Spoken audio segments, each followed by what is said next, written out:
सबको जय मसीह की। एक बार फिर से मैं ग्रेस एंड ग्लोरी चैनल पर आप सबका स्वागत करती हूँ। इसके इसके पहले की जो वीडियो मैंने बनाई थी कि शैतान को हम अपने जीवन में अवसर ना दें किसी भी प्रकार से, तो उसके ऊपर मैंने भाग 1 तैयार किया था। उसी का ये दूसरा पार्ट है कि हम किस प्रकार से शैतान को जाने अनजाने में किस तरीके से अपने जीवन में हम उसे आमंत्रित करते हैं। इन सब बातों को देखेंगे हम। और जो बहुत सी बातें हम अनजाने में करते हैं, हम जानते भी नहीं हैं कि हम कितनी बातें भूल से कर रहे हैं। तो हमें उन बातों को बहुत ही जानने की ज़रूरत है। और हम जानते हैं कि हम मसीहों का जीवन सबसे अधिक ऐसा है कि जो हमें बहुत सावधानी पूर्वक जीना है, क्योंकि शैतान हम मसीहों के ऊपर ही टारगेट किए रहता है। और वो क्योंकि बाइबल स्वयं कहती है कि वो हमारे ऊपर सिंह की नाई घात लगाए बैठा रहता है। तो जब भी हम उसको अवसर मिलता है ना, वो कोई भी अवसर बिना गवाए हमारे जीवन में प्रवेश कर ही जाता है। तो इसके पहले मैंने बताया था कि जो हमारे शरीर में आत्मा है और हम चारों तरफ से इस संसार में बहुत सी ऐसी अनदेखी संसार से भी अनजान नहीं है। तो यहाँ पर हम देखेंगे कि 2 प्रकार के संसार दिखाई देते हैं। एक तो जो हम देख सकते हैं, अपनी आँखों से देख पा रहे हैं, जो कि हम हैं, और मनुष्यों को देख पाते हैं, जानवरों को देख पाते हैं, पेड़ पौधों को देख पाते हैं, और जो बहुत सारी वस्तुएं उनको हम देख पाते हैं। लेकिन एक संसार ऐसा है जहाँ पर हम देखते हैं कि वहाँ पर हमें वो दिखाई नहीं देती हैं, परंतु उनका वजूद है और वो हमेशा रहती हैं। तो ऐसी जो दुनिया है, एक ये ऐसी दुनिया अनसीन वर्ल्ड जिसमें जो हमारे आसपास है, तो उनको भी हमें जानना बहुत आवश्यक है। और ये आत्माएं हैं जो हमें आत्मा जानते हैं कि आत्मा हमें दिखाई नहीं दे सकती, हम आत्माओं को देख नहीं सकते हैं। तो इसलिए हम देखेंगे कि आत्माएं जो हैं वो ही चारों तरफ से हमारे हैं, और वो शैतान का एक राज्य है। क्योंकि इफिसियों 6 बहुत ही स्पष्ट रूप में बताता है कि जो हम मसीही हैं उनका जीवन जो है वो हम जो है वॉरफेयर में रहते हैं।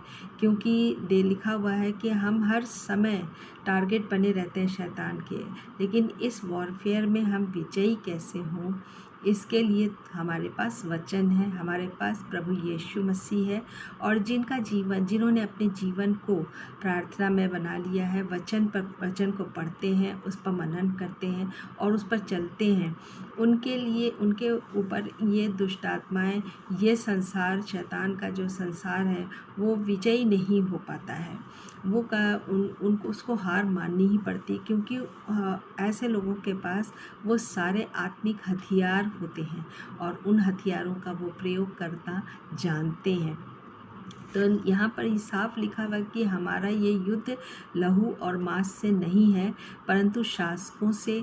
शासक कौन है? यहाँ पर शासक का मतलब है, यहाँ पर सबसे पहले दिया हुआ है शैतान, लूसीफर।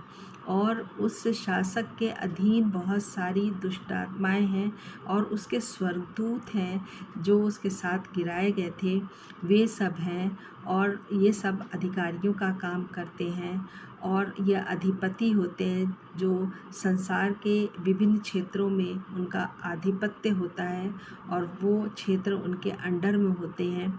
फिर इस संसार के अंधकार के दुष्ट की अधिपतियों से और उस दुष्ट की आत्मिक सेनाओं से जो आकाश में है। तो ये जो हमारे ऊपर जो आकाश दिखाई देता है, इसमें पूरा शैतान का राज्य है। तो इसलिए हम देखेंगे कि इस तरीके से ये दुष्ट आत्माएं हैं और बहुत सारे ये शैतान की पूरी सेना है। तो इनसे हमें कैसे हम बचेंगे? तो हमें परमेश्वर ने आत्मा दी है और आत्मा परमेश्वर को चाहिए परमेश्वर को आत्मा से ही सबसे ज़्यादा, क्योंकि वो परमेश्वर की दी हुई है, और शैतान का हमला भी हमारे आत्मा पर ही होता है, ये मैंने पहले भी बताया था। तो जिस तरीके से अगर हम बाइबल को पढ़ें तो हमें पता चलता है कि बहुत सारी ऐसी घटनाएं हैं जो बाइबल बताती है कि पवित्र आत्मा यानी कि परमेश्वर की आत्मा किस तरीके से एक इस व्यक्ति के ऊपर से दूसरे व्यक्ति के ऊपर ट्रांसफ़र होती है। जब हम क्या कहते हैं गिनती 11 उसका 11वां अध्याय और 14 से 17 अध्याय तक पढ़ते हैं तो वहाँ पर हमें दिखाई देता है कि जो मूसा जब बहुत थक गया था, बहुत इजरायली कुड़कुड़ाते थे तो उस समय मूसा ने परमेश्वर से कहा था कि मुझसे अब नहीं होता है इतना, तो कुछ मेरी सहायता कर। तो इस तरीके से परमेश्वर ने उसको कहा था कि 70 एल्डर्स को वो चुन ले, और उसके बाद वो परमेश्वर स्वयं आएगा और मूसा के अंदर जो उसने आत्मा दे रखी थी उस आत्मा का थोड़ा अंश लेकर वो थोड़ा थोड़ा उन 70 एल्डर्स के ऊपर उस डालेगा। तो इस तरीके से मूसा ने किया, और परमेश्वर स्वयं परमेश्वर की उपस्थिति में उस तंबू के पास जो बनाया था वहाँ पर उसके पास आकर मूसा से आत्मा का थोड़ा, मूसा को जो दिया हुआ था आत्मा, उस आत्मा से निकाल कर थोड़ी सी आत्मा थोड़ा अंश लेकर उसको उन 70 एल्डर्स के ऊपर में समाया था। तो इस तरीके से हम देखते हैं कि वो होली स्पिरिट जो है वो 70 लोगों के अंदर ट्रांसफ़र की गई। इसी तरीके से और भी जब यहोशू आगे, क्योंकि मूसा की एक छोटी सी गलती से मूसा कनान देश नहीं जा सकता था, ये परमेश्वर की तरफ से उसको दंड मिला था, और यहोशू को उसने चुना था कि आगे इज़राइलियों को वो लेकर कनान में जाएगा। तो इसलिए परमेश्वर ने मूसा को और यहोशू को बुलाया, और उसके बाद मूसा ने उसके ऊपर हाथ रखा। इस तरीके से मूसा की जो परमेश्वर ने जो आत्मा दी थी, जो पवित्र आत्मा थी, वो पवित्र आत्मा था, वो पवित्र आत्मा जो है वो यहोशू में ट्रांसफ़र हुआ।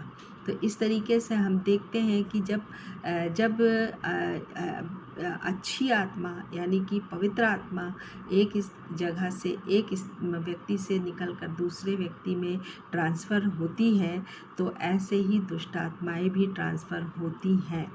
और इसके लिए हमें बहुत सचेत रहना है, और हम इसको देखेंगे कि सबसे पहले क्या है, जीभ जो है वो जीभ पर शैतान का सबसे बड़ा कब्ज़ा होता है, कर लेता है, क्योंकि जीभ से हम जीभ जो है वो आत्मा को के डेस्टिनेशन को निर्धारित करती है।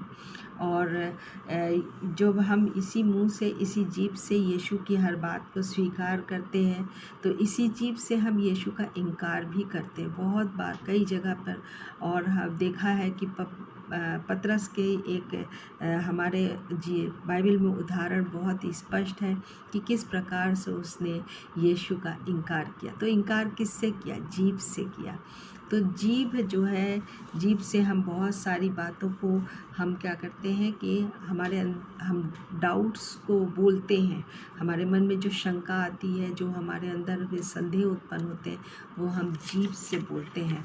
तो इस तरीके से हम देखते हैं कि जब हम याकूब 3:12 पढ़ते हैं, याकूब का 3रा अध्याय और 1 से 12 तक हम जब पढ़ें, तो वहाँ पर जीभ के ऊपर उसने बातें की हैं कि जीभ पर हमें किस प्रकार से लगाम देना है और जीभ को कैसे वश में करना है।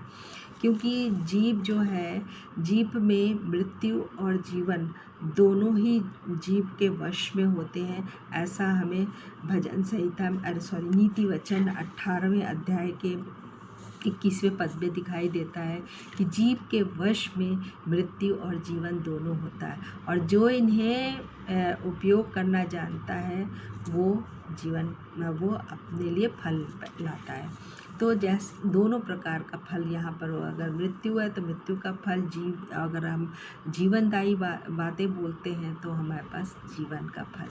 तो इस तरीके से हम देखते हैं कि जीभ को हमें बहुत नियंत्रण करना होगा, क्योंकि जीभ जो है परमेश्वर के वचन को, जैसे परमेश्वर के जब हम वचन बोलते हैं तो उस समय भी बहुत सावधान रहना है कि हमारे की उपदेश देते समय वचन में हम चूके नहीं।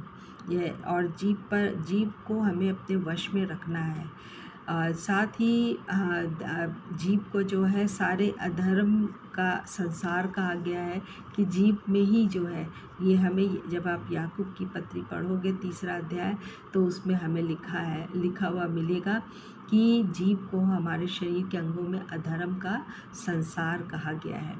फिर जीभ से हम श्राप और आशीष दोनों देने के लिए इस्तेमाल करते हैं। कितने लोग श्राप देते हैं, दूसरों को बुरा भला कह देते हैं, है ना। तो इसका जीभ से ही हम झूठी बातें बोलते हैं, सच बात भी बोलते हैं। तो दोनों तरीके की बातें हम देख पा रहे हैं कि नेगेटिव और पॉजिटिव दोनों ही बातें जो है। और शैतान जो है वो झूठ का पिता कहलाता है, जैसा कि हमको बाइबल सिखाती है। और झूठ बोलना शैतान का स्वभाव है। और जो लोग शैतान के कब्ज़े में आ जाते हैं, जो शैतान को अपने जीवन में आमंत्रित करते हैं, यानी कि उसको आने के लिए लीगल राइट्स देते हैं, तो उनके जीवन में ये सब बातें पानी जाती। शैतान की जो जैसा स्वभाव है उसी स्वभाव को लेके मनुष्य रहता है। तो हमें जब अगर इन सब बातों से निकलना है तो हमें जीभ को नियंत्रण में करना होगा। और ये जीभ हमारे नियंत्रण में जब होगी जब हम अपने हृदय को वचनों से भरेंगे, परमेश्वर के पवित्र वचनों से भरेंगे। और तब हमारे मुंह से जब भी हम बात करेंगे तो हमारी जीभ से वो बातें निकलेंगी, क्योंकि कहा गया है कि जो हमारे हृदय में भरा होता है वही हमारे मुंह पर आता है। तो इसलिए हम मसीहों को सबसे पहले इस बात का ध्यान रखना होगा कि हम वचन में बने रहें। दूसरी, जब बहुत सी हमारी अभिलाषाएं हैं, अब हम संसार में रहते हैं तो संसार की तमाम वस्तुओं को देखते हैं और उनको पाने की अभिलाषा करते हैं। तो हम अभिलाषा करें, अच्छी बात है, लेकिन उन चीज़ों की अभिलाषा ना करें जो शैतान से संबंधित होती है। क्योंकि आज के समय में अगर देखा जाए तो संसार में अभिलाषाओं का अंत नहीं है और ऐसी नई चीज़ें आने लगी हैं जिसकी हमने कभी कल्पना नहीं करी, और वो सब बातें दिखाई देती हैं। तो क्योंकि नीति वचन 13 अध्याय के 19वां पद जो है वो कहता है कि लालसा का पूरा होना तो प्राण को मीठा लगता है, परंतु बुराई से हटना मूर्खों के प्राण को बुरा लगता है। तो लालसा पूरी होते समय हमारे जी को बहुत मज़ा आता, जी को बहुत ठंडक मिलती है कि हमारी जो हमने अभिलाषा की थी वो हमारी अभिलाषा पूरी हो गई, वो लालसा पूरी हो गई। लेकिन लालसा हम किन बातों की कर रहे हैं, इस बात का हमें बहुत ध्यान देना होगा। एक हमारे संसार में आजकल जो है वो इल्यूमिनेटी सिंबल्स एंड साइंस का बहुत प्रयोग करने लगे हैं। बहुत से ऐसे पॉप सिंगर्स हैं, बहुत से ऐसे सिंगर्स हैं जो गाते समय ऐसे साइंस अपने हाथों से बनाते हैं जो कि शैतान की तरफ से हैं। और ये इल्यूमिनेटी ग्रुप की बात अगर हम करें तो इल्यूमिनेटी ग्रुप जो है वो आज नहीं, करीब 1700 ईस्वी में इल्यूमिनेटी ग्रुप ये संगठन बनाया गया था यूरोप में। और उसका उद्देश्य था कि इस संसार के किसी भी क्षेत्र में, चाहे वो शिक्षा का हो, चाहे वो विज्ञान का हो, चाहे हॉलीवुड हो, चाहे बॉलीवुड हो, यानी कि फिल्मी दुनिया में, या फिर कि संगीत की दुनिया में, तो ऐसे में हमें जब अगर सफलता हासिल करनी है तो तो ये इसमें हमें जॉइन करना होगा इस ग्रुप को। और आज हम देखते हैं कि ऐसे जब ये लोग जो बहुत से ऐसे सिंगर्स हैं, बहुत से जो अभिनेता भी, ये लोग अपनी फिल्मों को हिट करने के लिए और क्या कहते हैं, बहुत सी जैसे इनके गाने हैं, इनके गाने बहुत प्रसिद्ध हो जाए, उनको प्रसिद्धि मिले, उनको वाही मिले, तो इसके लिए वो लोग शैतान अपने को इस शैतान के अंडर में करते हैं। और वो अपनी आत्माओं को, कई बार हमने पढ़ा हुआ है कि ये लोग अपनी आत्माओं को मतलब कि जाके बेचते हैं। तो कितना नामुमकिन सी बात लगती है, लेकिन सच में ये हम बताएं कि ऊंचाइयों को छूने के लिए मनुष्य इतनी हद तक गिर जाता है, क्योंकि उसको मालूम नहीं है, वो अंधकार में वो जी रहे हैं, और अंधकार में जीने के कारण उनको ये पता नहीं है कि ये सारी बातें उनको किस रास्ते पर ले जा रही हैं। ये रास्ता जो अपनाते हैं, ये सिर्फ नरक के सिवाय और कोई मार्ग पर नहीं ले जाता। तो हमारी तो डेस्टिनी है ही, डेस्टिनेशन ये है ही नहीं।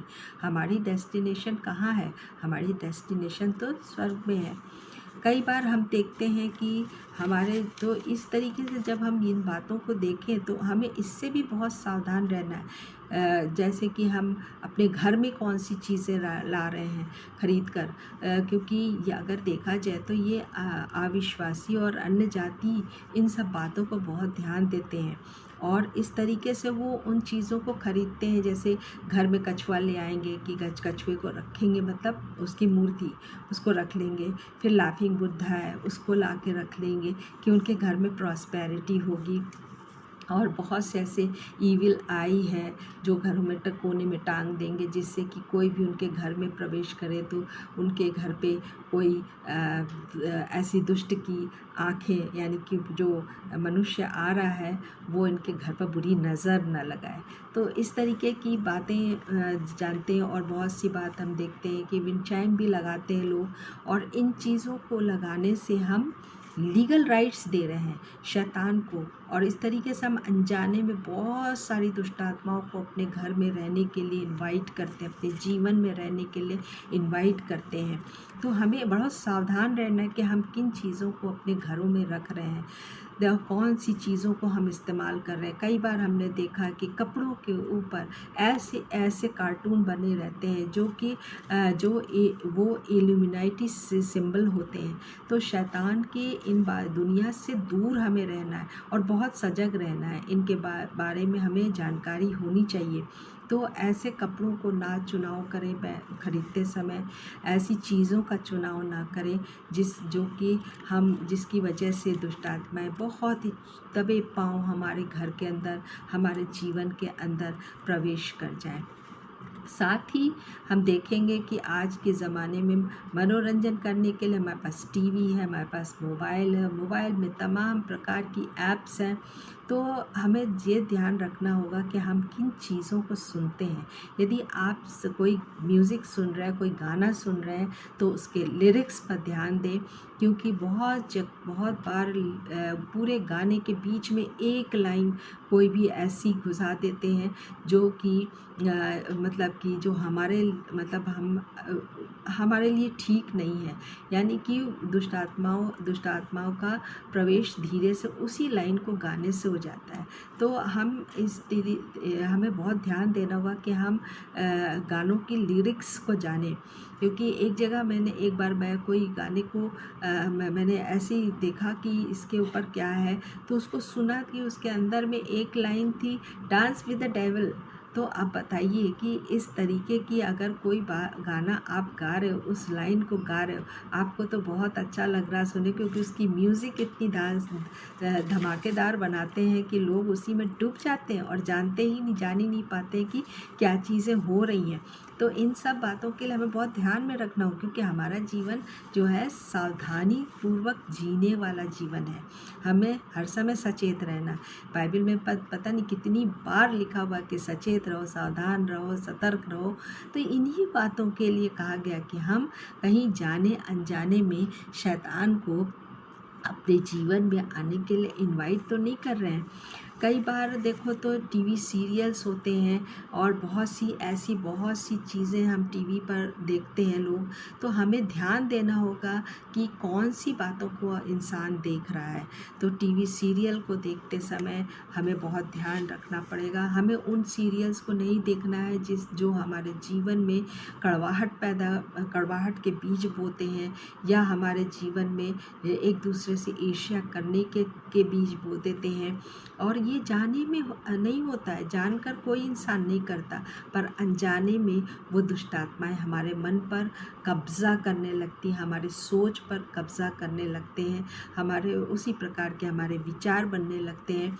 और इस तरीके से बहुत बार क्या होता है, इंसान अपने जीवन को शैतान के हाथ में अनजाने में सौंप देता है। कई चीज़ों को अगर हम देखें तो बहुत से पत्थर बने हुए हैं, और इन पत्थरों को धारण करना, जैसे शांति के लिए, प्रॉस्पेरिटी के लिए, सुनहरे भविष्य के लिए, अच्छे जीवन साथी के लिए, तो हम क्यों करें ऐसी बातें? हम पत्थरों को क्यों धारण करें? पत्थर तो हमारा यीशु मसीह है। हम यीशु मसीह को धारण करें, क्योंकि यीशु मसीह तो वो बहुमूल्य पत्थर है, और वो हमारे जीवन का कॉर्नर स्टोन बन जाए, हम उसे धारण करें। तो जब यीशु मसीह हमारे जीवन में होगा, तो वही है हमारा शांति का राजकुमार, वो हमें शांति देता है, वो है हमको मीठी नींद देने वाला। क्योंकि वहाँ लिखा है, बाइबल में लिखा हुआ है कि नीति वचन में, कि वो अपने प्रियों को यूं ही नींद दिया करता है। तो फिर हमें नींद की क्यों चिंता करना, है ना? जब यीशु मसीह हमारे जीवन में है, तो हमें इन सब बातों की क्यों चिंता करना? शांति वो देता है, ऐसी शांति जो संसार में दे ही नहीं सकता। तो ये पत्थर क्या है? सांसारिक। तो इन पत्थरों से क्या हमें शांति मिलती है? जो पहन लेते हैं, शांत रहेगा मन शांत कहाँ से रहेगा? वो तो कब्ज़ा फिर दूसरी बातों में भी उसको ध्यान आकर्षित कर लेगा। तो इस तरीके से हम अपने जीवन को क्या कहते हैं, बुरा तो होता ही है, और भी बदतर बना देते हैं। तो इस तरह हमें बहुत सावधान रहना पड़ता है, सावधानीपूर्वक जीवन जीना है। साथ ही हम देखते हैं कि बहुत से लोग राशि को जानने की बड़ी जानकारी रहती है, भविष्य अपना जानने के लिए, तो किसी को भी अपना हाथ दिखा देते हैं, लो भैया मेरा हाथ देखो, हमारे भविष्य के बारे में बताओ। क्यों बताएं? हमारा भविष्य तो परमेश्वर ने निश्चित कर रखा है, हमारा सुनहला भविष्य तो परमेश्वर ने बना रखा है। तो हम क्यों इधर उधर भटकें, हम क्यों जाएं? हैं? इन इंसानों के पास क्या है? वो अपना भविष्य तो स्वयं नहीं बता सकते हैं, तो दूसरे का भविष्य क्या बताएंगे? वो अपना जीवन तो संवार नहीं सकते, तो दूसरे का जीवन कैसे संवार सकते हैं? वो अपने जीवन में तो शांति उनका मन तो बहुत अशांत रहता है, तभी तो वो इधर उधर भटकते रहते हैं। तो जब उनका जीवन अशांत है, तो वो दूसरों को शांति का वचन कैसे सुना सकते हैं? शांति का वचन तो हमारे पास है, जो हमारी बाइबल देती है, और शांति का राजकुमार है मेरा यीशु मसीह। तो हम यीशु मसीह को पहने, यीशु मसीह को धारण करें। हम क्यों जाएं इधर उधर बाबा और दूसरे भविष्य बताने वालों के पास? और फिर बहुत सारे लोग जो होते हैं एस्ट्रोलॉजी ये किताबें ले आते हैं, और उसके बारे में जानकारी, तो ज्ञान प्राप्त करते करते क्या करते हैं हम? आपने तो कहा कि नहीं, हम तो इसको पढ़ रहे हैं कि इसके बारे में हम जान सकें। आपने उसकी नॉलेज के लिए तो किताब ले आए, पढ़ने लगे, लेकिन आपको पता नहीं है कि कितनी बारीकी से शैतान ने आपके मन के ऊपर कब्जा किया, और उस एस्ट्रोलॉजी की जो नाना प्रकार की पुस्तकें हैं, नाना प्रकार के ऐसी बहुत सी बातें हैं, उनको जब आप पढ़ते हो तो धीरे धीरे वो आपके मन पर कब्जा करने लगता है। और क्योंकि आपने उसको लीगल राइट दे दिया ना, आ बैल मुझे मार, तो वही किस्सा सच्ची में हो जाता है। तो इस तरीके से हम देखते हैं कि हमारा जीवन कितना मतलब बहुमूल्य है। इसको समझकर हमें बहुमूल्य बातों में अपना मन लगाना, और जो हमारे बाइबल में है, हमारे यीशु मसीह में है। तो फिर उसके बाद हम देखेंगे कि बहुत सी चीज़ें, यदि आपको कोई भी आपको गिफ्ट दे रहा है, तो गिफ्ट देते समय भी आप बहुत सावधान रहें कि आपको कौन सी चीज़ें मनुष्य, आपके दोस्त, आपके मित्र जो हैं, वो आपको गिफ्ट कर रहे हैं। ऐसी बातों से बहुत से लोग लाफिंग बुद्धा को गिफ्ट में देते हैं, लेकिन आप उसको स्वीकार मत करो, प्यारी तरीके से उसको मना कर दो, प्यारी तरीके से ऐसा नहीं कि उसके दिल को हर्ट करना है, परंतु उसको बहुत ही परमेश्वर से कहो, पवित्र आत्मा से बोलो कि हमें उत्तर क्या देना है, तो आपको पवित्र आत्मा गाइड करेगा। तो इस तरीके से हम देखेंगे बहुत से लोग जो हैं ऐसे अनक्लीन जगहों पर, अपवित्र अशुद्ध जगहों पर जाते हैं और वहाँ जाकर मन्नत मानते हैं, वहाँ मत्था टेकते हैं। हमारे क्रिश्चियन भाई बहनों को मैंने देखा हुआ है सो कॉल्ड कि वो जाते हैं और वहाँ जाके मोमबत्तियाँ जलाते हैं। लेकिन आप क्या कर रहे हो? ऐसा काम करके आप अपने साथ दुष्ट आत्माओं को अपने साथ ले आते हो, है ना? अपने साथ दुष्ट आत्माओं को ले आते हो और ये दुष्ट आत्माएं आपके जीवन में चुपचाप बड़ी ही शांतिपूर्वक आपके जीवन में आ जाती हैं और आपको पता ही नहीं चलता है, और इस तरीके से वो अपना कार्य करना शुरू कर देते हैं अपने आपके घरों में, अपने परिवार में, आपके जीवन में, और ना जाने कितने ही प्रकार की ऐसी बातें होने लगती हैं जिसकी आप कल्पना नहीं करते हो। फिर हम अगली बात हम बताएंगे, जो फ़ोन पर फ़िल्टर्स लगे हुए हैं इनका उपयोग मत करें, क्योंकि फ़िल्टर्स में अगर प्रयोग करना है तो ऐसी चीज़ों को फ़िल्टर्स में आप यूज़ करें जो उचित हैं और सही लगती हैं। अब क्या है कि हमारे प्यारे हमारे अब मेरा ही चेहरा तो परमेश्वर ने इतना सुंदर दिया, हाँ, और उसके बाद हम अपनी फ़ोटो के ऊपर 2 सींग लगा दें, उसके बाद हम किसी जानवर का पूरा कान है, आँख है, नाक है और पता नहीं क्या क्या मूंछें वगैरह लगा दें, तो क्या होगा? आपको पता है ऐसा करने से हम अपने बहुत सी बातों को हम अनजाने में लीगल राइट्स दे रहे हैं उन दुष्ट आत्माओं को, शैतान को अपने जीवन में स्थान दे रहे हैं। तो जब परमेश्वर ने इतना खूबसूरत बनाया, जैसा भी बनाया खूबसूरत बनाया, अपने को कभी भी किसी से कम ना समझें, क्योंकि परमेश्वर की बनाई हुई हर चीज़ बहुत खूबसूरत है। तो लेकिन हमें ये नहीं करना है, हमें मनुष्य बनाया तो हम मनुष्य बन के रहें। हम परमेश्वर ने हमको अपनी आत्मा डाल के हमको बनाया है, तो हम उसके ही बन के रहें। तो इस तरीके से हम ये नहीं जान पाते हैं कि हम हमारी अज्ञानता जो ये हम बहुत मज़ा लेते हैं, क्योंकि जब हम अपना छोटा बच्चा होता है घर का, या अपने घर की सब कोई फैमिली ग्रुप फ़ोटो है तो उसके ऊपर सबको विचित्र तरीके से उसको सजा देते हैं। तमाम राक्षसों का मतलब ऐसी क्या बोले कि शैतानी शक्लों को हम उनका मुखौटा लगा देते हैं। तो और इस तरीके से हमको बड़ा मज़ा आता है, ये हमारे लिए बड़ा फ़न की बात होती है। लेकिन कभी हमने सोचा, कभी आपने ये सोचा कि हमारी ये अज्ञानता भरा मजाक या फ़न हमारे लिए कितना भारी पड़ेगा? क्योंकि ये जो हमारा बैरी है उसी को हम अपने फ़ोटो के ऊपर लगा रहे हैं, हम यानी कि हम उसको अपने जीवन में आमंत्रित कर रहे हैं। तो वो तो इसी ताक में बैठा हुआ है, कहता है बुलाओ तो मुझे, बुला कर तो देखो, और बस आपने बुलाया और वो दौड़े दौड़े चला आता है।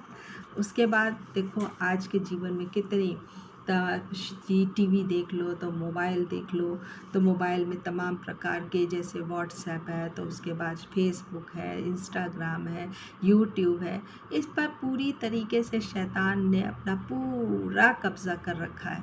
तो हमें बहुत सावधान रहना होगा कि हम क्या चीज़ देख रहे हैं, क्या चीज़ सुन रहे हैं, हमारे बच्चे क्या देख रहे हैं, क्योंकि आज बच्चों के हाथ में मोबाइल है, और जब मोबाइल है, इंटरनेट लगा, क्योंकि उनको उसी से पढ़ाई करनी है। तो हमें इस बात पर ध्यान देना होगा कि हमारे बच्चे कौन चीज़ें ब्राउज़ कर रहे हैं, कौन से वेबसाइट को देख रहे हैं, क्योंकि वहाँ पर बहुत सी अश्लील बातें भी हैं, पोर्नोग्राफी है, उसके बाद पता नहीं क्या क्या चीज़ें, बहुत कुछ सिखाते हैं वहाँ पर। बहुत सी ऐसा क्या कहते हैं, मोबाइल के माध्यम से ही यूट्यूब पर ऐसी बहुत सारे ऐप्स हैं जहाँ पर बच्चे बहुत कुछ अश्लीलता की चीज़ें देखते हैं, और धीरे धीरे उनको उन बातों में आनंद आने लगता है, और फिर वो धीरे धीरे उन बातों को प्राप्त करने के लिए ललायित रहते हैं। तो आप देखो कि किस तरीके से वो व्यभिचार की दुनिया में चले जाते हैं।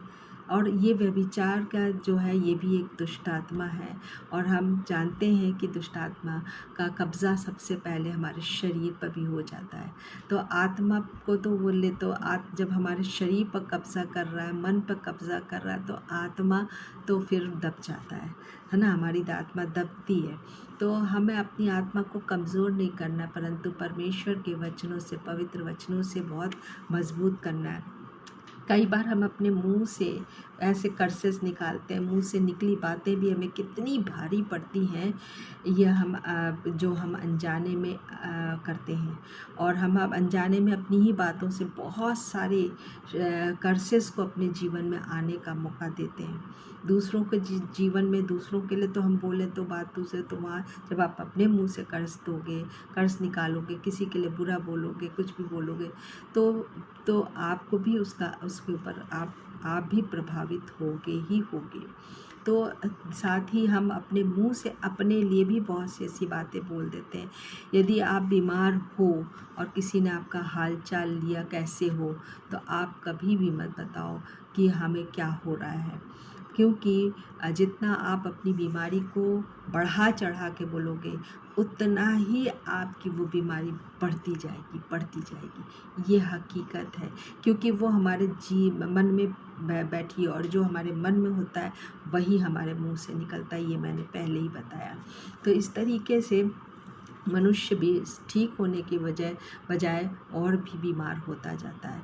तो हमें हमेशा कहना है कि हम बेहतर हैं, आई एम फार बेटर, है ना, आई एम बेटर ऐसे करके बोलोगे।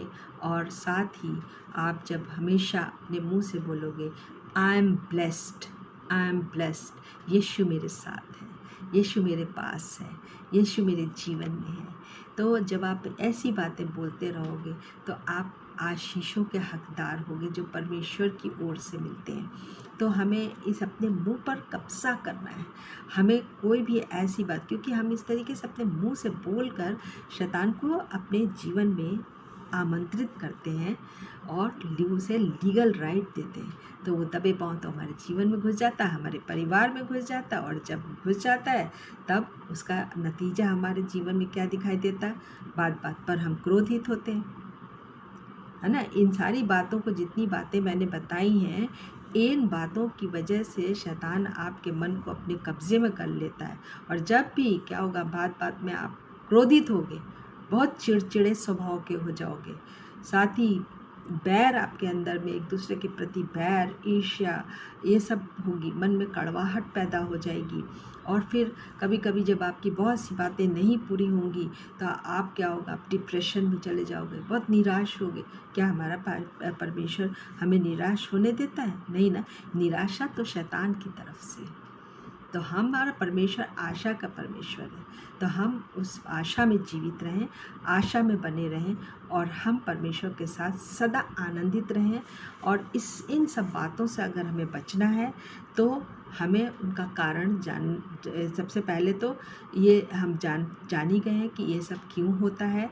तो यदि क्योंकि देखिए, इनका कारण क्या होता है। पहली बात तो हम अपने उद्धार के प्रति लापरवाह और निश्चिंत हो जाते हैं।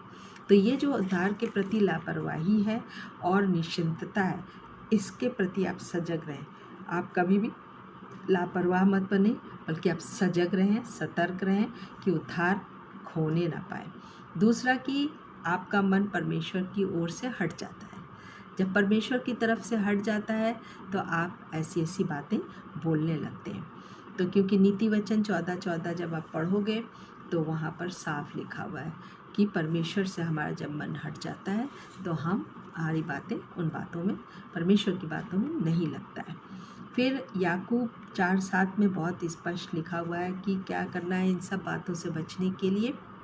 इन सब बातों और इन सब कारणों को अपने जीवन से दूर करने के लिए सबसे पहला कि जो हमें याकूब की पत्री 4:7 सिखाती है, और वो क्या कहता है, यहाँ पर वचन कहता है, इसलिए परमेश्वर के अधीन हो जाओ, परमेश्वर के अधीन हो जाओ, अपने आप को पूर्ण रीति से समर्पित करो ना। जैसे लिखा है ना कि अपने परमेश्वर से प्रेम कर, तो प्रेम करने का मतलब होता है हम समर्पित हो जाते हैं। तो हम समर्पित हों, कैसे? अपनी सारी बुद्धि से, अपने सारे प्राण से, अपनी सारी शक्ति से। तो जब हम इस तरीके से हम परमेश्वर को अपने आप को समर्पित कर देंगे तो हमारे पास से क्या होगा, हम परमेश्वर के अधीन हो जाएंगे। और जब हम अपने को परमेश्वर के अधीन करते हैं तब शैतान का सामना करो तो वह तुम्हारे पास से भाग जाएगा, ऐसा वचन कहता है। तो शैतान के उन जलते हुए तीरों को बुझाने के लिए हमारे पास परमेश्वर की शक्ति होनी चाहिए। हमारे पास परमेश्वर का वो जो परमेश्वर ने हमें आत्मिक हथियार दिए हैं, उन हथियारों से हमें लैस रहना होगा। और कोई भी वजह से, जितनी बातें मैंने बताई और भी बहुत सी बातें हैं, इसलिए अपना जीवन बहुत सतर्कतापूर्वक बनाएं और जिए, तो और उस मार्ग पर चलें जो हमें अनंत जीवन की ओर ले जाता, क्योंकि वही हमारी डेस्टिनेशन, कोई दूसरी डेस्टिनेशन नहीं है। हमारी एक ही डेस्टिनेशन जहाँ हमारा यीशु रहता है ना। यीशु जहाँ पर रहता है हमें उस जगह पे जाना है, जो और परमेश्वर कह सके कि ये मेरा भक्त है। और भक्तों की मृत्यु, जो वचन कहता है कि भक्तों की मृत्यु परमेश्वर के लिए अनमोल है, परमेश्वर के दृष्टि में अनमोल है। तो हम और ये बहुत ही सुंदर बात हमारे लिए कही गई है। तो हम परमेश्वर के भक्त बने रहें, उसकी भक्ति में लीन रहें और उसकी शक्ति को अपने जीवन में कार्य करने दें। धन्यवाद। आइए हम छोटी सी प्रार्थना करें। धन्यवाद धन्यवाद धन्यवाद करते हैं पिता परमेश्वर इन सुंदर वचनों के लिए, और प्रभु आपका धन्यवाद करते होने दे कि पिता परमेश्वर जितने लोगों ने इन वचनों को सुना है वो सचमुच में प्रभु इन बातों को समझ सकें, उनको बुद्धि और समझ से भरपूर करना मेरे परमेश्वर, कि इन बातों को वो समझ सकें। और यदि उनके जीवन में ये सब बातें हैं तो पिता परमेश्वर उन बातों को दूर करने में उनकी मदद करना। हे पिता परमेश्वर, उनको ऐसी शक्ति दे कि वे प्रभु जी एक एक जन प्रभु अपने आप को आपके अधीन करें, और पिता परमेश्वर आपको अपना जीवन पूर्ण रीति से समर्पित करें। पिता परमेश्वर, हम धन्यवाद करते हैं आपका कि प्रभु आपने हम सब पर अपना अनुग्रह किया है। और प्रभु जी, हम आपसे विनती और प्रार्थना करते हैं कि आपका अनुग्रह, आपकी शांति हम सब पर अब से लेकर सर्वदा तक बनी रहे। धन्यवाद के साथ इस विनती को अपने मुक्तिदाता प्रभु यीशु मसीह के सामर्थी नाम से मांगते हैं। आमीन आमीन आमीन।